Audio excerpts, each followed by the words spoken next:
In response to a tweet on X, the owner of DDG's LA mansion stated, "Or maybe the case is 10 times bigger than we think and many arrests are coming. Now, I believe we have a pretty major case on our hands. If the actual owner of the house, DDG, was residing in states that, which would explain why there hasn't been an arrest yet. We've recently received proof that other people were involved in the incident. Therefore, I'm assuming the homeowner said this." Steve Fisher, the private investigator, claimed to have CCTV footage showing the final person driving DDG's Tesla, possibly with Celeste's body inside. I mean, it comes very close to the camera. You can see the person and you can see what they're wearing, something pretty distinctive, and there's photos 12 hours earlier, a person at the house wearing the same thing. Additionally, there is now more proof that more people were aware of the relationship and were involved. Take Steve Fisher's findings.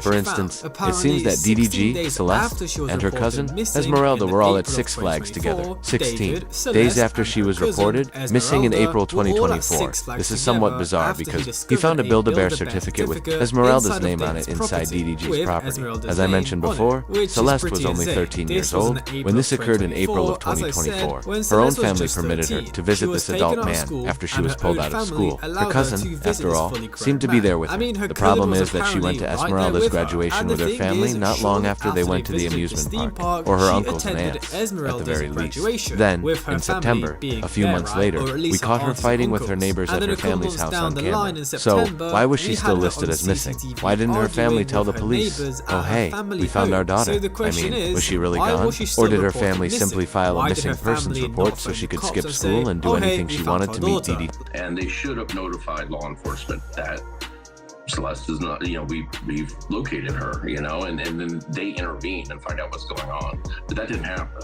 Well, and we've just put she was a runaway, but was she really missing? I mean, I've lost count now of the sightings and the moments where she was together with family members. You have heard that the family told people after Celeste went missing not to look for her.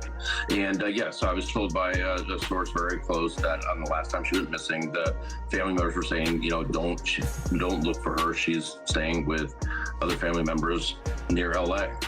And all of a sudden we see a lot of interaction with Esmeralda and Esmeralda's mom. So it's, these are all dots we're collecting, and, and then we'll connect them. Which makes me wonder, what were they saying if they meant family members, that she's staying with family members? Because if she was staying with David, he was no family member.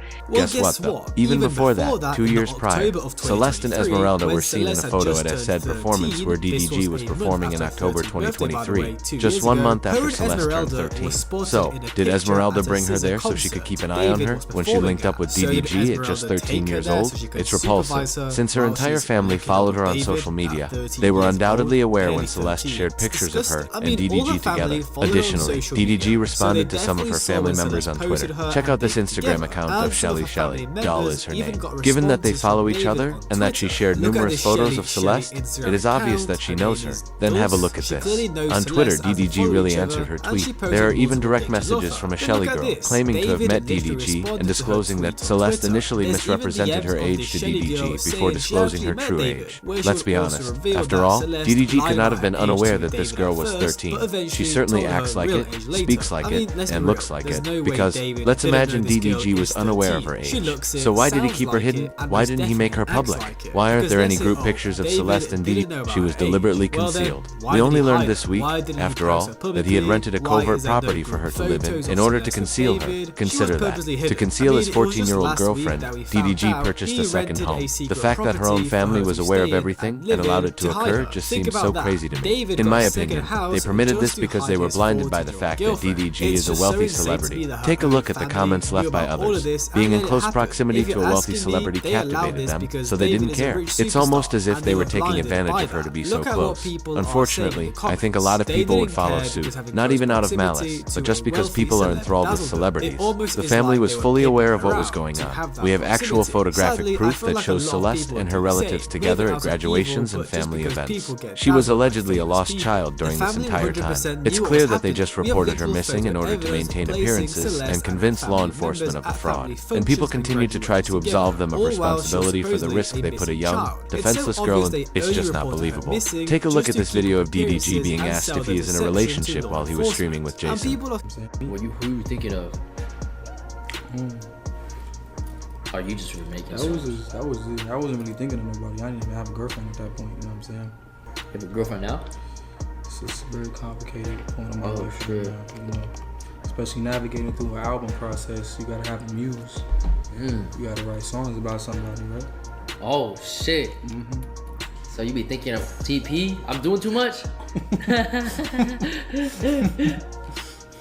He's attempting to project an air of mystery by claiming that it's difficult. She is a literal child, so of course it is. Complicated, that is, unlawful. It's complicated because I'm abusing and controlling a youngster. We would now receive additional evidence that other persons were truly involved in Celeste's murder and cover-up. Steve Fisher would send out a huge tweet on X, essentially suggesting that everyone involved ought to feel ashamed of themselves. You will dwell in hell for the rest of your lives because you are awful people. One particular paragraph, in my opinion, tells us a lot. I'll read it aloud. I pondered how you have to wake up every few hours knowing that your life is over because you lacked the bravery or dignity to ask for assistance. You were more concerned with fame and being a celebrity than with a child's existence. I immediately asked myself, why is he saying they didn't call for help? They wouldn't have called for aid if they had killed her on purpose, which, in my opinion, only serves to confirm that this was an overdose or other medical problem. Because even though they didn't really kill her, they still have a 14-year-old child in their home who was likely given drugs and died from it. Therefore, they will likely be arrested for causing that death if they call the police or an ambulance. First, for having a little child in their home. Second, for providing them with drugs. I mean, I can picture the LA party scene, a bunch of kids, or rather, young adults going out partying, getting wasted, and stealing stuff. Sometimes things go wrong, like Celeste's situation here, because we know from neighbors' comments that this LA mansion was in fact a boisterous party house. Many individuals are entering and leaving. A neighbor phoned 911 on Sunday, July 20th, 2025. According to information obtained by the U.S. Sun through a Freedom of Information request, police were called about a public nuisance complaint at 4:38 a.m., but they didn't get to the house until 8:57 a.m. according to an LAPD representative. The loud music was the cause of the noise issue, but it was fixed when the police arrived at the residence. Celeste was previously seen with DDG at an event, even if it didn't take place at the house. Take a look at this photo of them together during Influencer No's birthday, a celebration in July 2024. It's really strange that they were keeping their connection a secret, but it's also not like he attended parties with her or shared live content on Twitch. He even uploaded photos of her, although naturally her face was obscured. Unsettling, man. Now that we're talking about other persons being implicated in the crime, let's discuss Neo DDG's right-hand man. I'll read you this Steve Fisher post. Let's hypothesize that just before the tour began in San Francisco, the Tesla was relocated and left in the parking space where it was seized. The last time the Tesla was relocated, who did it? If you don't ask questions, you won't receive answers. So, was it Neo? I wonder. I'm just wondering. Now, in my opinion, you are undoubtedly involved when a private investigator, the person who most likely knows the most about this case, suggests that you may be a suspect in a crime. According to what I've read and heard, Neo is DDG's best friend. He doesn't have a career of his own. He's merely a DDG groupie, which leads me to believe that he might have been helping DDG relocate the Tesla or conceal the body. I'll read this to you. Why I believe Neo returned to DDG's estate when DDG was still on tour. DDG was carrying the digital camera on the first day of the excursion. Neo left for the remainder of the tour after Caddy's performances. Private investigator Steve Fisher discovered Celeste's final photo on a digital camera in the estate. The digital camera must have been left behind when Neo returned to the mansion. Why? Who knows? Conjecture. Just so you know, Neo concealed all of his tagged Instagram postings after Celeste's body was found, making them appear more suspicious. He abandoned the tour, in my opinion, because DDG told him to move the Tesla so it wouldn't be towed or appear suspicious.